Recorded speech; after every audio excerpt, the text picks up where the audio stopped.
छत्तीसगढ़ में कांग्रेस के ढाई साल फॉर्मूले की गूंज एक बार फिर से सुनाई देने लगी है। पूर्व डिप्टी सीएम टीएस सिंहदेव के बयान पर बयानबाजी का सिलसिला शुरू हो चुका है। तो आखिर क्या है बाबा का बयान जिस पर मचा है सियासी घमासान?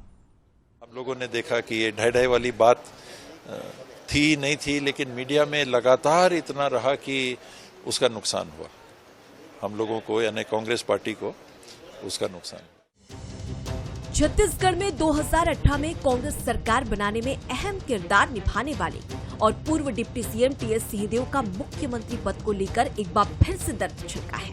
पूर्व उप मुख्यमंत्री ने ढाई साल के फॉर्मूले को 23 के विधानसभा चुनाव में हार की वजह बताया। बता दें कि कांग्रेस सरकार के दौरान ढाई साल के फॉर्मूले की खूब चर्चा रही। भूपेश बघेल के सीएम बनते ही अटकलें लगाई गई कि आधे कार्यकाल के बाद टीएस सिंहदेव को सत्ता की कमान सौंपी जाएगी।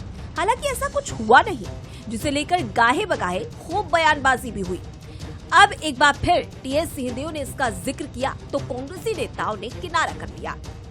मुझे लगता है कि वो बात ही नहीं होनी चाहिए कि उसका नुकसान हम लोगों ने देखा कि ये ढाई वाली बात थी नहीं थी, लेकिन मीडिया में लगातार इतना रहा कि उसका नुकसान हुआ हम लोगों को, यानी कांग्रेस पार्टी को उसका नुकसान हुआ। अब वो टीएस महाराज की बात है तो उसको क्या कह रहे हैं उसके बारे में वही ज्यादा अच्छा बता सकते हैं। जब ढाई साल को लेकर सियासत का पारा चढ़ा तब बीजेपी को इसका सीधा फायदा मिला।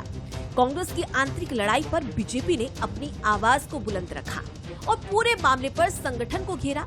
अब भी वही सिलसिला जारी है। देखिए, आज छत्तीसगढ़ की जनता ने कांग्रेस पार्टी को न केवल विधानसभा चुनाव में नकारा है, लोकसभा चुनाव में भी छत्तीसगढ़ की जनता ने नकारा है।